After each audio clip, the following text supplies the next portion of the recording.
Yeah. Hey, let's give it up for the day.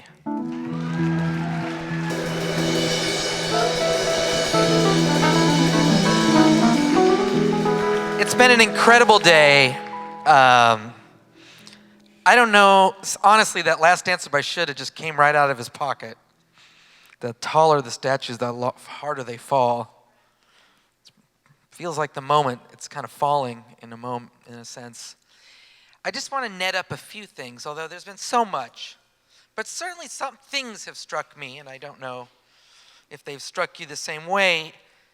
But I've had one of the things at the beginning of the day, we started with a series of people that couldn't be here.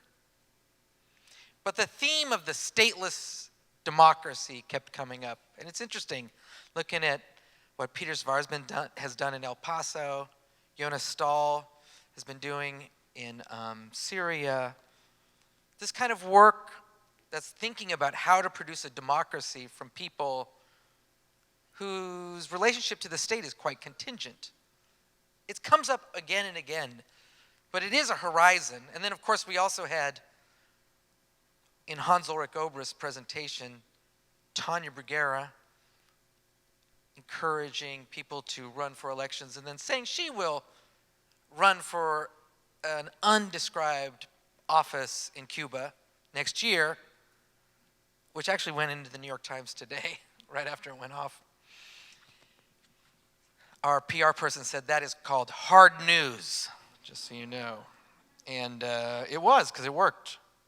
But just interesting about the stateless democracy. And Journal Rapé, it was fascinating to see the way that form of news production is moving across the globe. And to see them already backstage talking to Crew Peligroso was incredible, where they're like, yeah, you're in. And you're like, okay, it's happening now. Okay, great. It was an honor to have Ian MacKay here, and in his sweatshirt and rocking it, but also in a really straightforward, serious way. I know he's, so funny. He said I didn't answer. I did answer his questions, by the way.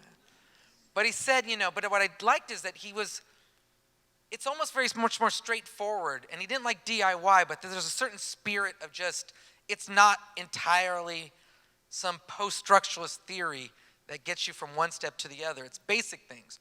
Being clear with the objectives of people around you. Who is it? What is it for? What are the ethics behind it?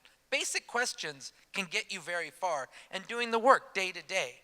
And I felt like everyone in the section on Do It Yourself, from Puerto Rico to Sudan, we're doing that, and and Crew Peligroso in Medellin, which, by the way, let's hope, that the peace agreement works out.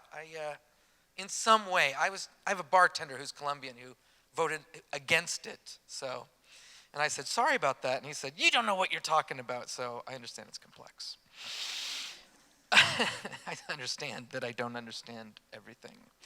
But what I mean to say on that is only in so much as there's a spirit of step by step, and it's not just socially engaged art or aesthetics. It is more of a grassroots sensibility of producing the world that we want to live in. Finally, in the final section, which was Under Siege, which was heavy. And actually, Elisa and Arthur, with their totally mind-blowing film behind them that made it impossible to concentrate, because messing with my head the whole time. It's like surreal and gory and psychedelic and incredible.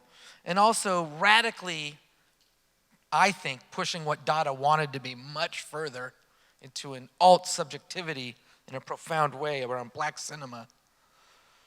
And then to have Alicia Garza talk about Black Lives Matter, and it is so heavy.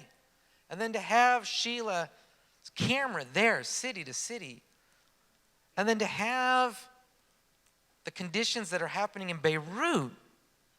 And then have the conditions that are happening in North Dakota right now. And in fact, yesterday I got an email that Amy Goodman today, who was our presenter in Venice last year, you guys all know Amy Goodman, for God's sake.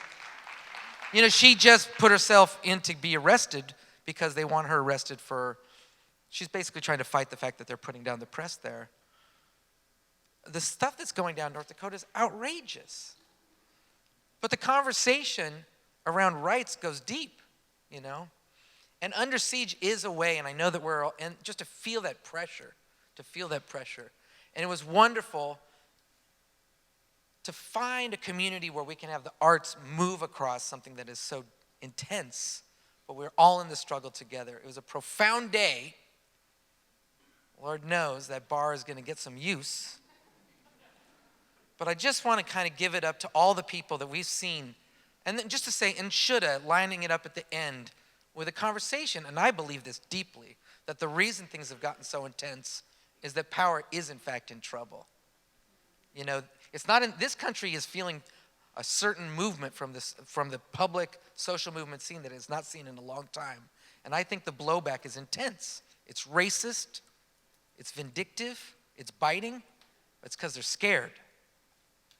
And we don't have to be scared of that. I don't need to talk about Trump all day. I can talk about these people all day.